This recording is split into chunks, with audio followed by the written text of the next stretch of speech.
everybody. This is Drkknight316, and this is the Roundtable channel. Today is my guest, Robert Wheeler Gaming. Yeah, and then we're gonna go talk about gaming, and we're gonna be talking about many other things. And today in the morning time, he brought me this Rainstorm energy drink. So we're gonna have this in the morning. Today, so in my Golden Knights mug. Well, see, you got Golden Knights mug, but I just got a California mug right here, so just as Golden State of California, and it's green. It's my favorite color, so I figured, hey, you know what? Let's try it out, right? All right. Here, let's hear the. There we go. All right, let me pour it for you so you can have some cheers with this. Look at the color on that. I don't know, you won't be able to see the color on this one, but I filled up most of it. So, all right. Cheers up. You ready? Yep. Cheers. All right. That's good. All right. So the first gaming thing we're talking about is a little game called Clair Obscure Expedition 33. Is it just a little game, you think? Or? Yep. This game's for the PS5, and I'm pretty sure it comes out for everything else like Xbox and PC. Mm-hmm. So, how do you think about this game? What's your first thoughts about this game so far, and then how far are you? You know what? What's interesting though is apparently this was revealed at the Xbox showcase. I never heard about the game, never knew about the game, and I just happened to have, just watching reviews online and stuff like that. People were talking about it, so I said, you know what? Let's just pre-order it to see, what's going on, because, everybody else is saying it's pretty good, so, let's try it out, let's see. So, I pre-ordered it, and then I started looking at reviews as it got closer, and I started getting interested in it, and so far, I passed the prologue. I'm like, I don't even think I'm halfway through. My last save right now, I'm at the Hidden Arena. So I just made a save there, but I think it's great because the thing about this game is you can do your skills, your abilities, the way that they have everything set. And I know everybody's talking about, it's turn-based. I thought the turn-based is great, and they still add aspects of making it more action-based. But I like the fact that the world map. I think the world map's pretty cool. But I did actually encounter a glitch yesterday. I was running with Lune, and I saw this. I was trying to head to the beach, and I went over these rocks, and I got stuck in the rocks. And every time I would switch my character, I'd keep running. Yeah, I got that too. So I went and I ended up going to the camp and trying to sleep to see if I went to the camp, rested, and then came back. It didn't work. Same thing. You have to load up a previous save. Yeah, so I'm glad I had an old save on it, because if I didn't, it would have sucked. I would have had to replay. I think that's. I don't think it was bad. I would have replay it, but I mean, with my schedule, it's like I don't have much time. I think that's something that they can fix in like a update. Do one where glitches, if you get stuck up on it, you can do it where you can like reset and stuff there, because there's like this one part in the game where you can't destroy the stuff until later on. You'll get a special ability to do it. And I was running over there because I wanted to get the little like glowing red item, and I got stuck in there, and I kept trying to like run, hit the button to do the shooting and like all that kind of stuff, switch the characters, like all that, and try to like run in circles to like re-break it and stuff like that. And I got stuck there too. Luckily, like my previous save wasn't too far. It was just right out of it. But when I first saw this game on there, I didn't think it was going to be that great, because most of these games that are out there are not really as good. And then I kept saying, I'm like, a realistic like RPG kind of thing with like, and it's only $50. I mean, a lot cheaper than what we're paying these days. So. Yeah, and so like I was like, this is probably not gonna be good. But then I heard it was turn-based, and I was like, oh, well, it could be fun being the turn-based on it. But then they were kind of like vague saying it's turn-based / action, and I was like, we have too many of those action games, so I'm like, I may not even like it. So I was like, all right, there's no demo, so you couldn't really play. Yeah, that's what I really wanted to try out the demo, but they only gave it to select people. Yeah. So I mean, of course, I wasn't a select person because I didn't reach out for anything like that. But I'd like to have played through the demo to see. But I think this has a lot of people say, oh, it's trying to be like Souls-like and stuff like that because you have certain builds, but this game hasn't felt more. Every time I play this game, I feel like I want to take a day off of work just to go play it. I feel this game has actually captured me as an RPG fan to wanting to continue to play, and I'm not really good at doing all the blocking and things like that, but I'm noticing that I'm starting to get better at it. It's more fun, and I start to I see all these build guides online, but I'm starting to figure out things that are working for me as I'm going through the level. You know, a word of advice for anybody making guides out there is you got to think of the level where people are at. Because I see a lot of these guides where they're like, oh, you're OP, here's the best thing to do. But like, people like me who only play a couple hours per day, and then I run into a boss and I'm like, oh, well, what's a build somebody uses? And they're already maxed out, everything done. Like, I think I might do it eventually, but a progression guide, like, hey, I'm at this boss, here's what I would recommend, here's what I got through. Because I actually went through one of these optional bosses to get one of Lune's weapons, and it's like, I don't know what I was doing and things like that, but I was managed to be able to get through it. And if I were to use a guide online, people would just be like, use this skill, do that, this is broken. And I feel like the progression of it. But that's what I liked about this game, is because I was able to figure out, like, oh, I like using this attack. Oh, I can use this to break their shield. So as I started learning a little bit more, I think that's what's fun about this game, is you can start putting together all the like the build you want to. I don't necessarily like to call it builds, because I feel like everybody calls it builds, but this game does remind me of kind of like Final Fantasy 9, where you put, when you're using your abilities from your weapons and things like that, and then you can keep those abilities later on. So I feel like that's where like this concept was. But we gotta talk about the music though. The music, it's great. I love hearing the soundtrack. Sometimes during work, I'll have it playing in the background, and I'll listen to the soundtrack. It's a great soundtrack. I feel like that they took the elements of what makes JRPGs great and just like enhanced it. But do you have anything that you want to add to that? Or yeah, well, I was getting Final Fantasy 16 vibes, where it's like you have the different abilities, and the abilities are like good in certain situations and stuff like that. But what I like about this is each character is different. They're not the same. So it's not like it's a copy and paste. Oh, all these characters have the same thing. Like, yeah, they can all learn the Lumis for the same ability, but overall, like Gustav, he's a sword and gun person, so he can shoot the flying people, and then he can also do damage. How far are you right now? I don't think you got to mention. I'm actually at the hidden arena as well. Okay. And I've been building up my character. I've already beat everybody in the arena. That's the thing. I'm at the hidden arena just because I discovered the hidden arena. I'm not actually there. I'm at the, gosh, I don't even know the town, but I'm at the next town after.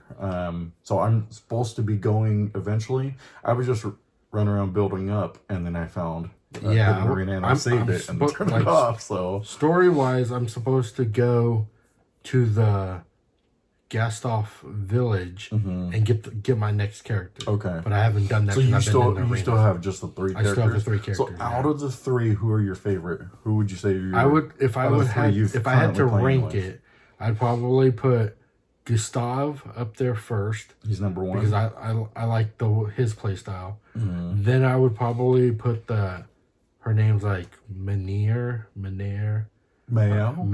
Yeah. I'd put her up there because I like her sword stances. And then so the one that you can get is like the virtuoso one that gives you the 200%. Virtuoso gives you the 200% damage. So like I've been in the arena, I've been wasting like 9,999 and stuff like that. So I could be, OP by doing her attacks and stuff like that. And so I've been building up in there. And I've been trying to build up to level 50, so that then I can continue on and pass the story and stuff like that. But Lumi's, I mean, I like her there because she's your magic user. Because all her abilities have some form of magic. And then what makes her OP is that then she consumes it all and does like one big damage for doing all the Lumis. That, she's got some like vortex move or something like that where she takes the 4 stains. Yeah. And does that attack saved me on some of those optional bosses. But if I were to rank, I'm always favorable for the magic user. So Lune's got to be number 1 for me. And then I think it's a tie between Mael and Gustav right now. I think Mael, she isn't as strong because when I got her, she was only level 5. Everybody else was twice as much. And then Gustav, I really like his kit that they have with him. I think it's pretty awesome. Not only is he powerful enough to be able to stand on his own, but he's good at being able to buff and mark enemies and things like that. So I think they're kind of a tie. I see a lot of people, they like Mael, Lune, and stuff like that. Lune is my favorite just because I like the magic users. Usually what I'll do is like I'll do the which is pretty cool. So if you haven't played it, when you start the battle, you could do like a mark shot. So in this case on the PS5, you could hold down L2 and then start shooting at their weaknesses. You go like first person almost. Yeah, so it's pretty cool. So what I'll normally do is, because for whatever reason, Gustav has the best speed, so he'll start first. And then I'll break them, and then I'll mark somebody. And then when it's Lune's turn, who usually she runs next to my rotation, I'll do this fire move that attacks everybody, and then it burns them all.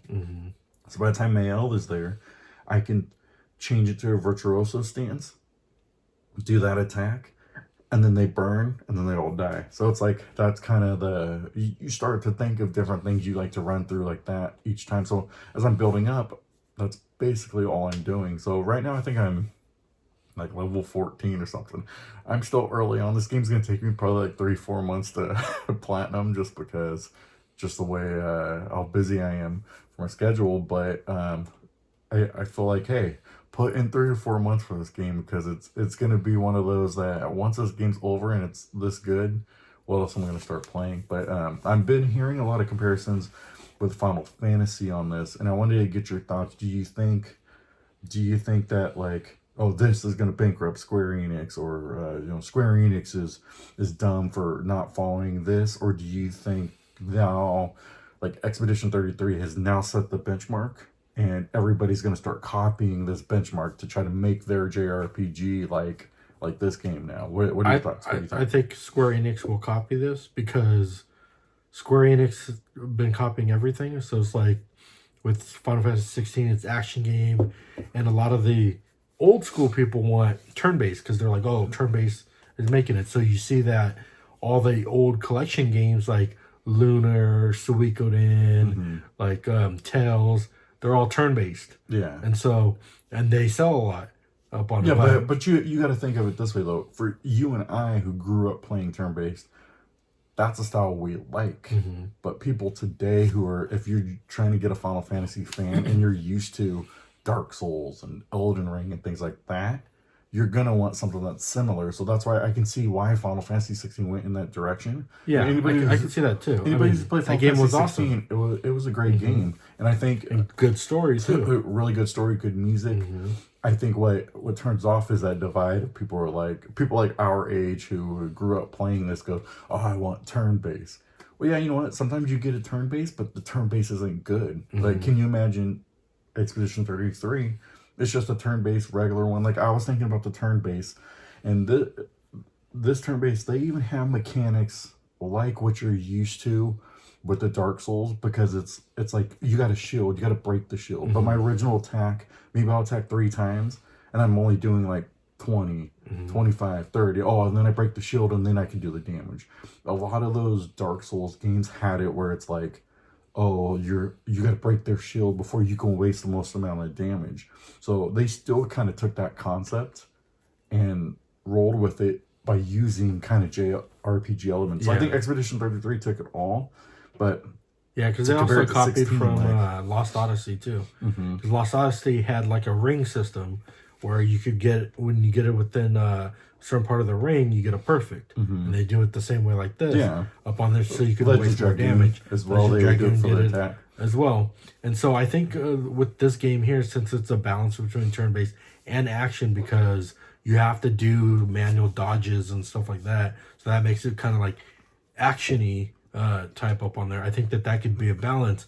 So if the next Final Fantasy, whatever the third one after Rebirth is, like they'll probably copy something like that, because Rebirth was more action than it was turn-based on there, and they were only trying to appeal to the people that like those action games.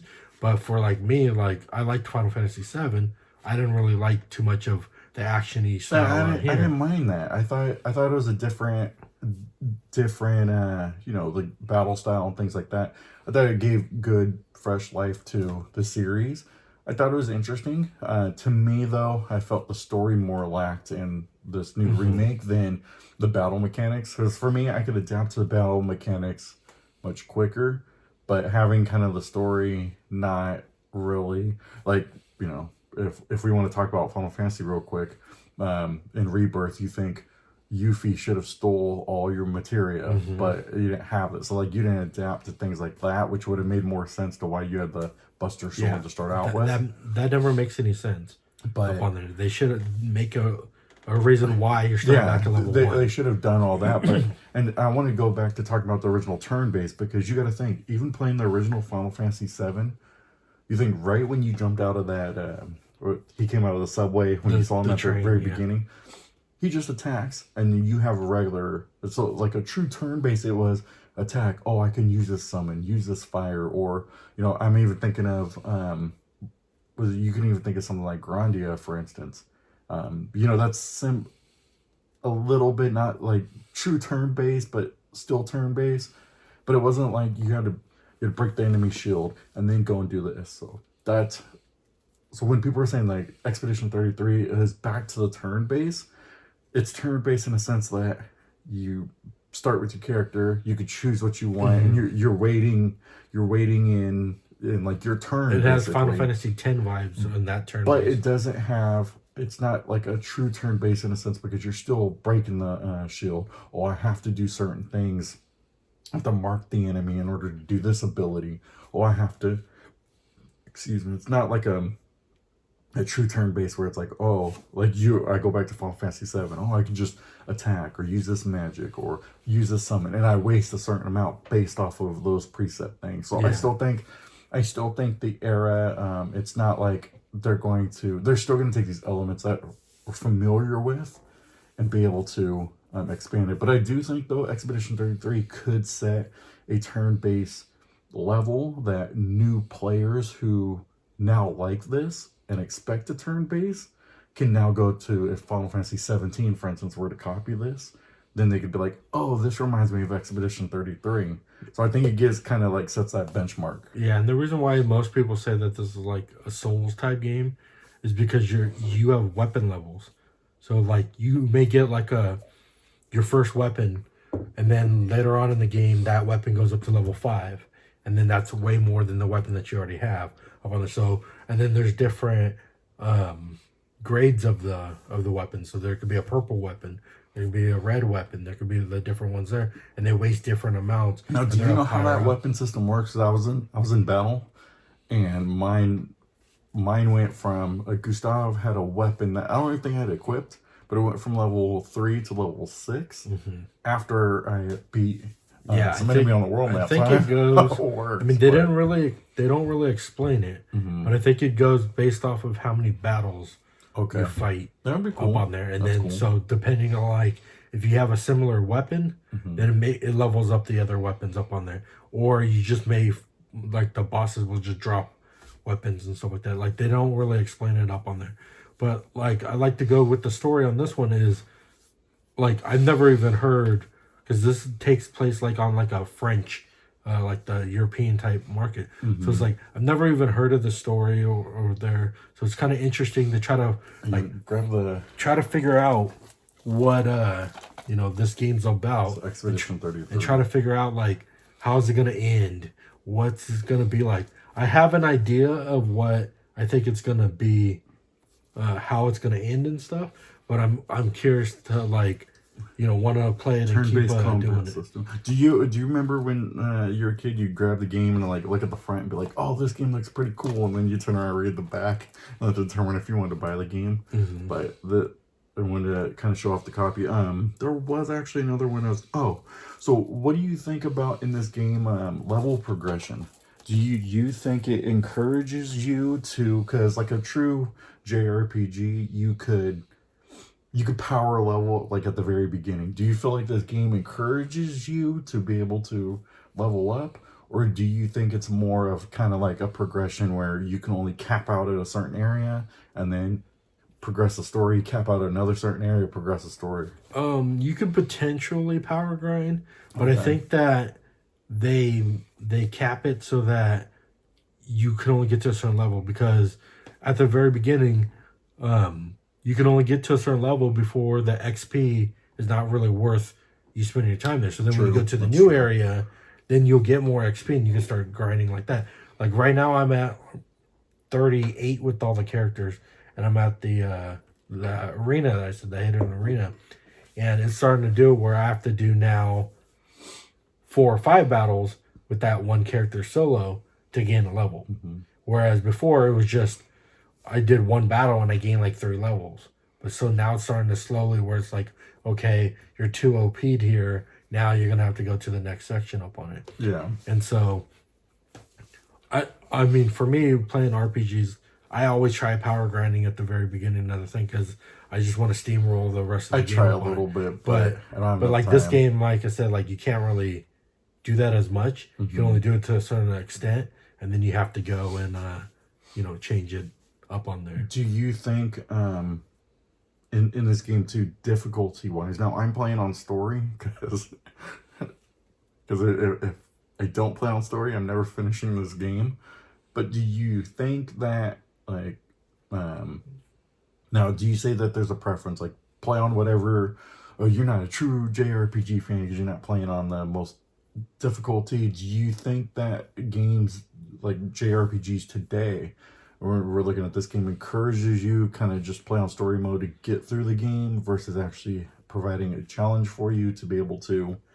I think this game allows you to play however you want. Mm-hmm. Because if you do put it on the hardest difficulty, it gives you that challenge like the Souls game. If you put on the easier one, it gives you kind of like a regular progression so you can kind of get used to the game. Now, I don't like RPGs where you have to play on one difficulty, and then when you beat the game, they force you to replay the game on the harder difficulty, where I'm like, well, why don't I just get the harder difficulty at the beginning? Or it comes to mind like Star Ocean. Yeah, so then I could just play it one time, not have to do like 5 different ones. Like you said, Star Ocean. They have like, you play Earth mode, you play Universe mode, you play Chaos mode. Those. You got to do that. So you got to do 4 times playing the same game, and it doesn't change anything. It doesn't make the enemies harder or anything like that.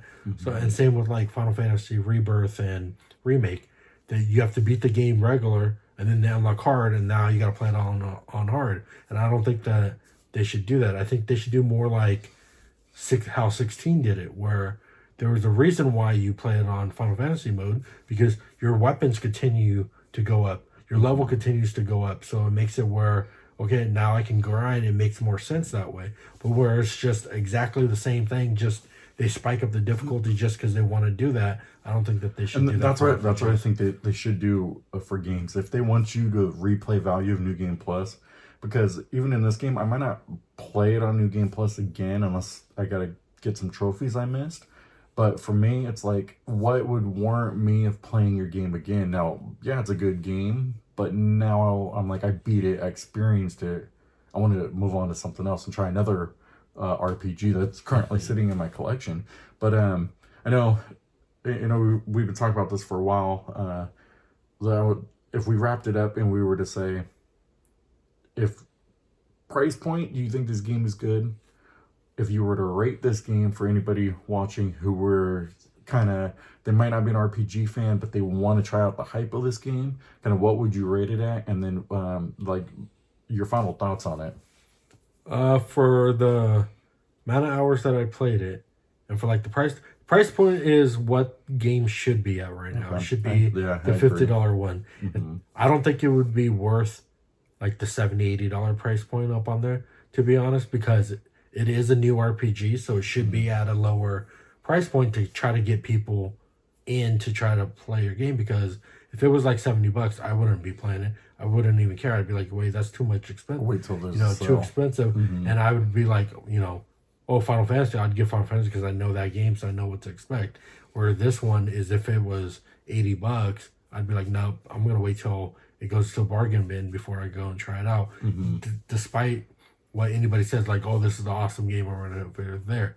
Now, if I was to rate this game at a 10, I'd probably give it about an 8.5. 8.5, wow. Okay. Because it's not like the best RPG I've played up on it, but I can see potentially that this could be game of the year for most streamers and most YouTubers. So you and think most an companies. 8.5 game could be Yes, game of the year? It could be game, because it's not perfect, because there's many flaws into it. There's many things that like I think that they shouldn't have added in the game and stuff like that I think that draws you out of the game.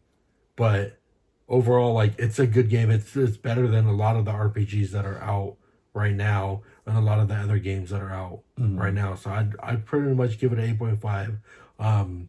To wrap it up for my final thoughts on it is there hasn't been really a game out there this year that has it where it's like, oh, I want to see what's going on in this game. Like, I want to continue to keep playing it and want to experience the game further and further up on it. So it hasn't been a game up on there. Most of the games that I've been playing are old games that, like, I already know the story on it. I already know how it is up on there. So it's not really anything that has captured me as much as this game has. Yeah, like, what's interesting, though, to cap it off, though, is, like, I started playing Atelier Yumiya, and then that game kind of, they changed that into more action-based, and I'm kind of sitting there like, and then this game came out, and I'm like, put all my time into this game. Like, I even started playing, Tales of Grace's F, and it's like this game, I just, okay, you know what, I'll play it, and then it's just kind of like, okay, when's work over, so I go back and start playing this game. Like, this game's captured me enough.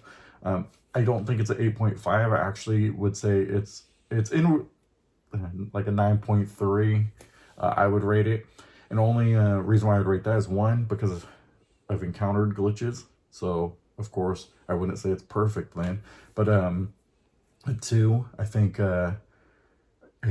it's one of the things that I don't like, and I know they encourage it, is the mini map. For me, it's harder. I like something on the screen just so I know where I'm going, versus encouraging to be able to explore. But for me, it's like, if I'm exploring something on my own, I get trapped in that, and then I'm like, it kind of deters me from being, oh, I don't want to explore that. They're too powerful. I can't beat these guys and things like that. So for me, I always like a mini map to know to navigate. Not necessarily saying like you have to go here, but just to navigate me so I know where I'm going. Because a lot of times I don't like in RPGs, it's like, oh, I gotta hit, like in this case, you gotta hit up to open up the map and then see where I'm going. So I hit up to see where I'm going, and then I made myself go in a circle and went back to where I was originally looking at the map. So something like that, to like, you don't even have to have it in the stages, but just have a mini map on the world map, so it could kind of navigate me to where I'm going. So I'm one for a mini map in your games, not necessarily to say you have to go from point A to point B and that's what we want you to do, but just kind of being able to explore so I can see like, oh, okay, so here's my destination, but where's everything else?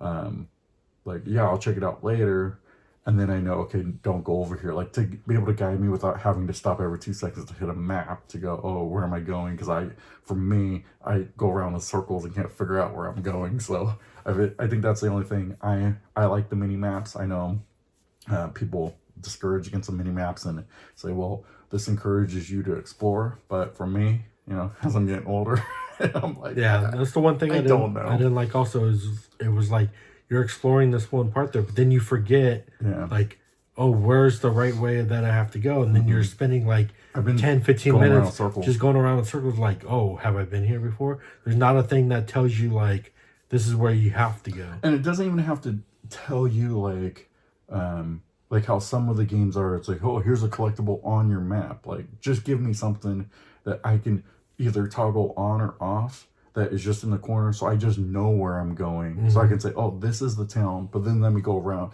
Because sometimes you gotta, like, to go back to Final Fantasy VII, for instance, I'd go back and be like, oh, I know I'm supposed to go here, but let me see what's around this corner. And then I'll go battle. Because when I was going around circles, I started fighting a bunch of enemies, and then that's when I encountered that glitch. So I think for me, I think if they were to do an update for a mini map, just have it where you could toggle it on or off. So if I wanted it in the corner, I could have it, and you could still kind of keep that exploration of people who like it versus people who don't. So, but you know, with that, I know recently we were trying to get a Nintendo Switch 2. I know I happened to be able to get one, and I actually on my channel I made a rant about the pre-order process. But I wanted to give your thoughts about it. What do you think? Well, I guess starting out, a lot of the complaints were that the price point of this Nintendo Switch, they need to lower the price, but it seems like everybody pre-ordered it. From what I heard from Nintendo, that they had like over 2 million pre-orders from their Nintendo. However, they were able to do their lottery system for the Nintendo. So if the price point of $4.99 for the bundle or $4.49 for without was too expensive, then what do you think? You heard a lot of people saying that's too expensive, but then why did 2 million people decide that they wanted to pre-order it? Do you think it's scalpers who just want to flip it, or do you think it's actual Nintendo fans? You can see my Mario Kart. So I think the price point isn't what's bad about it. I think what's bad about it is when they did the direct, they didn't say anything about the prices on it. You had to find out afterwards. Yeah, so transparency was bad. And then plus when we find out how much the games were, the games is what is the major problem that I have for the Nintendo Switch, because I look at it like when like we were growing up, it was, oh, this game costs like $60-$70. Oh, you could only get one. So it's like, okay, so with families that are like that, where they're getting their kid a Switch, up on them, they're going to pay $450 and then $90 for a game or $70 for a game. It's like, okay, well, you know, you're probably not going to enjoy the Nintendo Switch, and then especially having to get multiple ones for multiple kids. Well, do you think a $4.99 price point with the bundle that they had for Mario Kart, based off of what they showed and what you're getting, you don't think that $4.99 was worth it? I think $4.99 is a sweet spot. Anything higher than that for any system, whether it's PlayStation or Xbox like that, that's like way too much. I don't care what you get, because like when PS4 came out and it was $3.99, and then the Pro one was like $4.99, and same with like PS5. Like that's the sweet spot. Okay. I think anything higher than that, you're just trying to, jack up the price. Like that's why PS3 got backlash when they came out as $600. People were like, "What?" And they're like, "What? You can't afford this?" Like, no, it's not that. That's the shock value of it. Normal people are gonna have to save up a lot just to go get that game. So like with this Switch 2, like that Mario Kart game looked fun, but to me, it's not gonna be one that if I was to get the lower bundle, I'm not gonna pay $80 to go get that game, because I don't think it's worth the $80 on their word. Like, yeah, they claim it's like free roaming and all this kind of stuff like that, but the major problem I had was the transparency, because now they're saying that if you use the social media aspect of it, you have to pay for it. So it's like, well, you didn't show that when you showed off the system and stuff, and then to learn about the system, they have a game that you have to pay $10 for it. It should have been bundled with it, like with PlayStation. They had the Astro Playroom, and that there to test out the controllers and the optic feed and all that stuff like that. So that made it where, okay, I could play this game, test out, see how the PlayStation is. Where I got to pay $10 for it, I'd be like, no, this is ridiculous. But that's where I think it is, though. Nintendo isn't in any position to have to say, I'm going to lower the price, you're not going to buy the games, because they already priced it enough knowing that we're going to be able to get the games. I personally, when I get mine, I want to get that Bravely Default game, and Final Fantasy, like 2 games that are old. But to me, unless they have like RPGs, I'm getting it because, you know, I'm a collector. I think Nintendo is not as big like on my list of games I would play over, because I played PlayStation first. But I like Nintendo. Grew up with Nintendo. But like those are the 2 games because I'm just gonna get RPGs. And then what I'm noticing though, even what I'm seeing with Nintendo, like it's not, they haven't had really good first party games this generation of just can't call it console wars anymore, but there hasn't been a really good generation. And I don't think that they have to, because you got to think, like, I would always think, why would I buy a Nintendo? Like, what good games do they have? It doesn't matter. It's Nintendo. I'm buying it anyway because it's Nintendo. I want to be able to say I had the Switch to show it off. Oh, I'll pay $80 for your games. I think the price point is fine. I think the game price point, that's going to be the norm. You got to think everybody's going to start. Yeah, I think Sony's going to start doing that now. But you got to think too, like when your iPhone first came out, it wasn't over $1,000, but now everybody's paying over $1,000 to be able to get their phone, but nobody's complaining that, you know, Apple should drop their price. So I think this is the norm that you're seeing. Of course, you know, not everybody would be able to get and it's like, I'm not going to buy every chance I get for a game to be like, oh, I'll spend $80 there, $80 there, because like I'm not going to I probably won't build my Switch 2 collection like I did with the Switch. But I think the price point is fine. I think $449 for the game.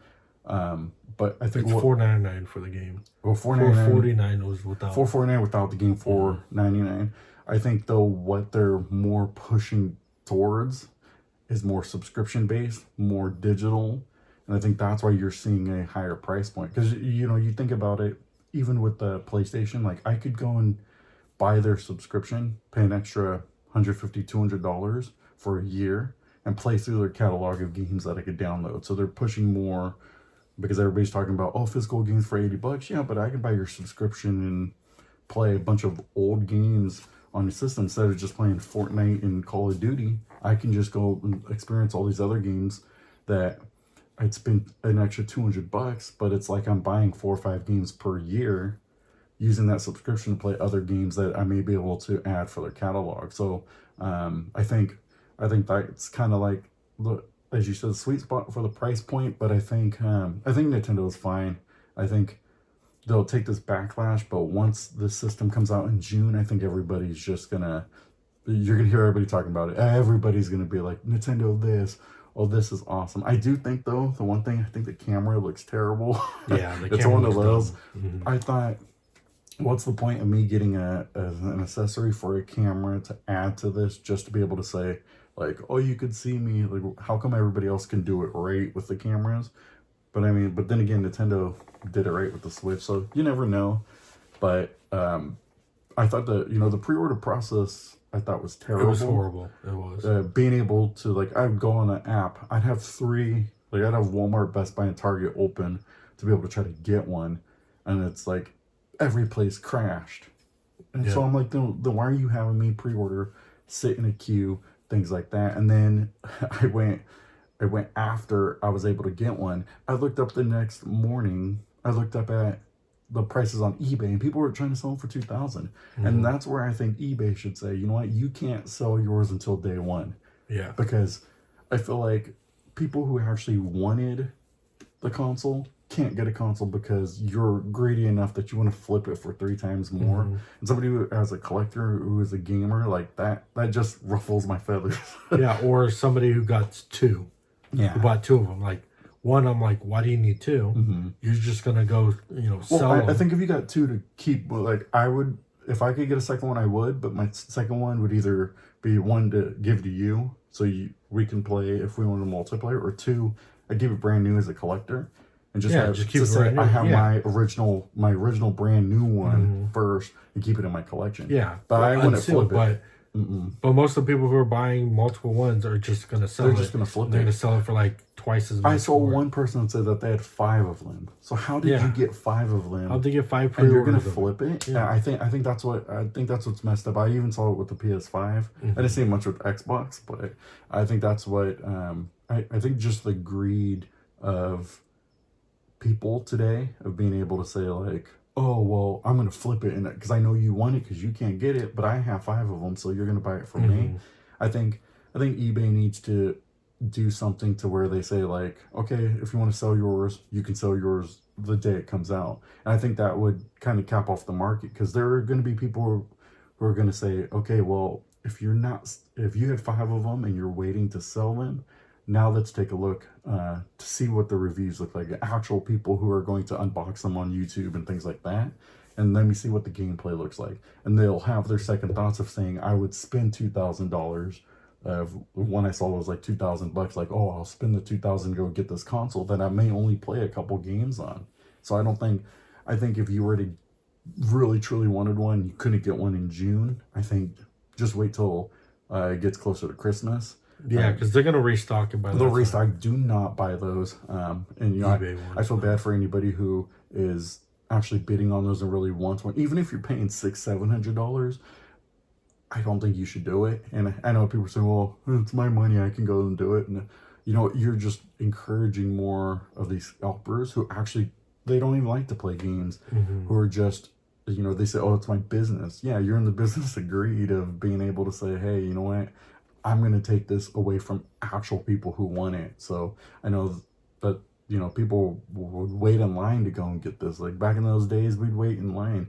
I could never imagine when we waited in line for the PS3 to be able to say, well, I'm going to take that and flip it, and I'm going to wait 2 years to be able to go get the PS3 when it's cheaper or something like that. Like I remember getting it and it was like, we're going to download it, we're going to play it. And it never came to my mind to flip it. But there were some people who put it on eBay, $2,000-3,000, and it flipped. And like those people, you just want to. Yeah, and sometimes you got to read the description, because sometimes it says it's a picture of a pre-order. So that's what you're bidding on. You're not bidding on the actual pre-order from it or the actual system. It's a picture of it. So you're spending like $6,000 on a picture that you're going to be disappointed, and all these people don't care because they'll just remake a new account and then sell it again. Well, just keep going. They'll just keep doing that, so they're not going to do it. I mean, maybe they could do something like how Amazon used to do, where if you're trying to sell certain games, you got to be a certified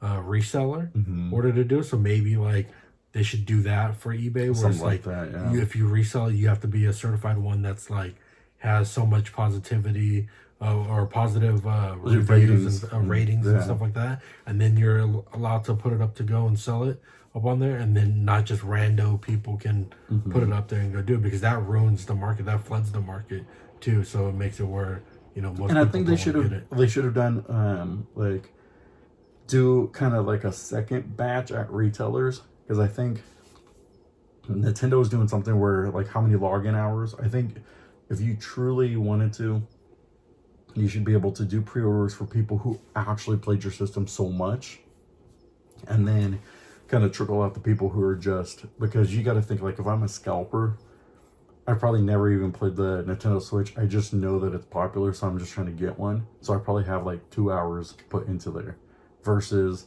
somebody who's maybe played 10,000 hours and they actually want to get one, but they can't get one. But now they got emailed like for it. Yeah. So they got emailed, and then they had a time of when. So I think just people who actually truly want to play it, but or wanted to actually talk about with the Switch coming out. Do you think that there is a console war?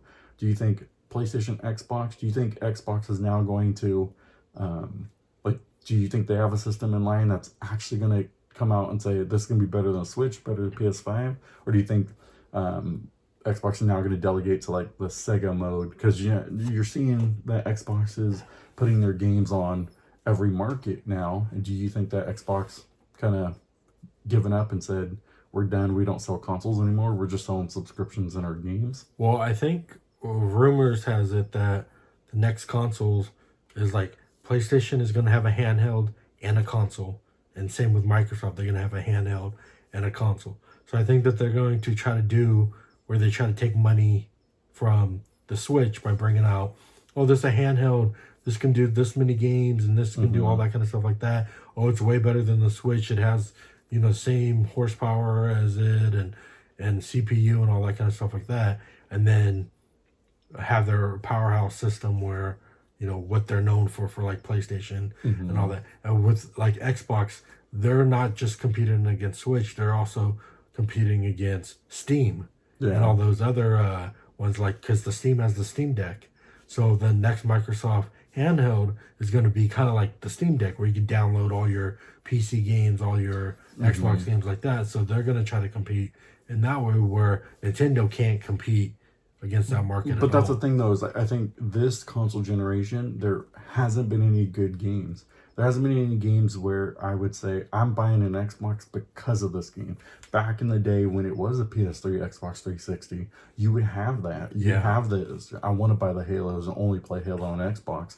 And then you kind of get in that ecosystem of, well, yeah, Call of Duty's for all the systems, but all my friends are on Xbox. All my friends are on Xbox. But there hasn't been, like, I can't think of a PS5 or Xbox game where I was like, I'm going to go and start exclusively playing Xbox right now because I want to play through this game. A lot of the games that come out, I'm like, I'm just playing on PlayStation. Well, I mean, the launch lineups for these systems were bad. I mean, most of them didn't have a dedicated launch one. It was mostly like, an up-res or remake of the previous one before. So really it didn't have a launch lineup like PS3 had, 12 games or whatever, and these were games that were only on PS3. They weren't on PS2 until later, but I mean, they weren't on PS2 up on there, and you can get it on both systems. That's the one downfall with PS5 is they're also bringing it on PS4. But you think it's like, why don't they just not bring it on PS4 anymore to force you to get the PS5? Because a lot more people are. More people are playing both, but you got to think, like with Xbox, how they're saying that there's a Gears of War remaster. Like, why would I want to take an IP like Gears of War and say, okay, PlayStation users, you can play it? Like, to me, you're telling me, I give up because nobody's buying my consoles to play this game anyway. I can't ship 1 million units for this game. Only way I could do it is if I ship 1 million units on other systems. Well, that was the problem with Microsoft, is because they bought all these publishers, and now that they bring out games for these publishers, and so they less focused on having their IPs that are exclusively for Xbox, and now they're just like, oh well, it has to be everywhere now because that's the only way. That's why I see them as delegating to how Sega did, eventually lose the console war and just start being a publisher for those games. Why don't Microsoft just bring out that Dreamcast 2? It can be a Dreamcast 2 system. That would be, why don't they partner with Sega and do that again? But I mean, Sega's been in a good position for years now by doing that. I think Xbox could do that unless they make a change in leadership or something. And, somebody, I want to go back to the days of the console wars where it's not like one is owning the market because they can and there's no competition.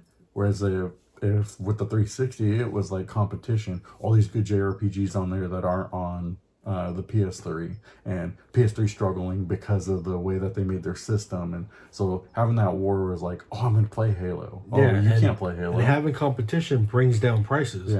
Because then it could be like, PlayStation has Final Fantasy, but this one has this one, and it's like $10 cheaper. Kind of like when it was only Madden. That was the only football game that was out. And every year they never really changed it because they had no competition. Then when 2K. The 2K came out with their football game at a lower price point and a way better game. I think it was. Way better game. Now they were like, we got to do something about it. And then they try to do competition up on it. And that's why they bought the exclusive rights for the NFL, where then they can do it. Now it's like they don't have competition again. The game is exactly the same every year, just updated. Same with like the wrestling, the WWE games. The same game every year, just putting in new rosters, maybe changing it up a little bit, but there's no competition. Now if like AEW came out every year and was a better game than the WWE game, then maybe WWE and their publishers and all that would think, okay, well, let me change it up. That's why like having competition is good. That's why like you see in wrestling, they have WWE, they have TNA, they have AEW up on it. So they have where you can watch your favorite wrestlers on whatever brand you want. And it breeds competition because now these wrestlers can be like, well, you didn't do so hot for me here. I'm going to go to AEW where I'll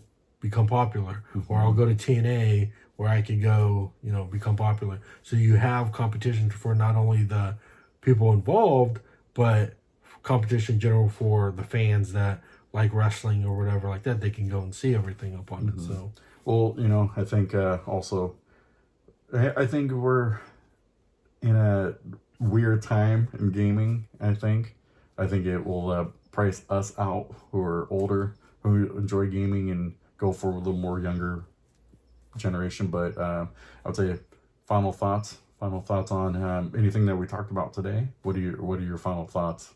What would you say? I'd say final thoughts about everything that we talked about today is that, gaming is different than it was back in the day. With a lot of the games that are supposedly AAA publishers, and they're bringing out crappy games just to bring out crappy games to ruin gaming.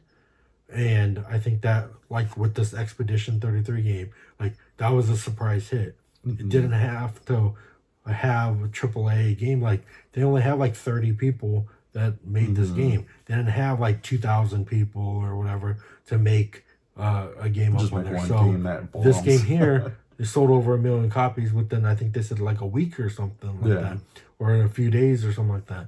And so that proves that you don't have to be a AAA publisher to bring out bangers like this. You can be a small company and go do it. So you don't have to worry about like, because they said that this game took 5 years to come out up on it, where AAA games is like 12 years. Like look how long it took for Kingdom Hearts 3 to come out. We're still waiting on 4. Or look how long it took for Final Fantasy Remake. Like they showed Final Fantasy 7 remake like 2005, 2008 or whatever, where they were like, this game is looks so good with the new graphics and all that stuff like that, and it was like took all this time just to have it, and now it's in part, in different chapters and stuff like that, where I'm like, that's not the game I wanted. I wanted the whole game in that vein, but now I have to wait. Compartmentalized, like what? It's going to take 20 years before the whole thing comes out. We could be out of gaming by then, but like PS6 will have all 3 of them remastered again. Yeah, like, I think so. That's what I'm like. Gaming is completely different now. So, like some of us are going to just have to deal with it up on there and not spend our money on like these high priced games, and then maybe it'll change the industry up on it. Yeah. But with all this technology up on it and how expensive that stuff is, like I don't see it happening that much up on there. But then again, it could, because like look at the movie industry, like they're losing billions and billions of dollars because they're not bringing, their product sucks. So it's like bring better product. They got to bring better product. Like for example, with like Marvel, they already brought out their big baddie with Thanos up on there. So what else could they do? So now all these other ones where they're trying to, build up for like Galactus or Doctor Doom and stuff like that. It's like Thanos was the well-known character. You did the whole Infinity Gauntlet and Infinity War thing up on there. So you made that big of a, movie up on it. Now you're not going to get that momentum anymore.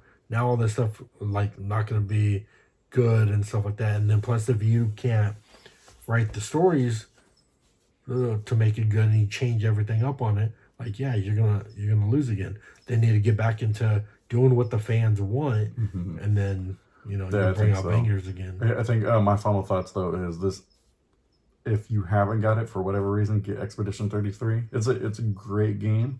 I hope they bring out some DLC, but I know for me it's gonna be a slow journey to get the platinum, and hopefully hopefully I do get the platinum.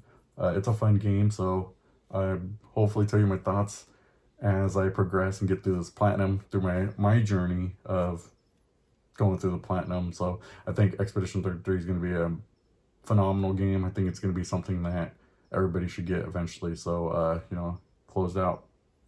Well, thanks for coming into the channel and giving your thoughts about Expedition 33. Grab the game one more time. Let's show the fans out there. Expedition 33. Expedition 33 is and enjoying energy drink with me up on there. Tell the people on this channel where they can find you at. So my channel is Robert Wheeler Gaming. I'm currently going through a series of my platinum retirement. where I journey my thoughts, I chronicle you guys through games as I'm trying to reach max level on PlayStation trophies. I'm currently over 900, so I'm trying to get to 999. That's kind of what the series is about, as well as I have a couple collection videos. There will be some more collection videos soon, as well as another Platinum Journey. But, you know, stay tuned, guys. And, you know, hopefully you like and subscribe and let us know your comments in the comment section about what you think about Expedition 33 or anything that we talked about today.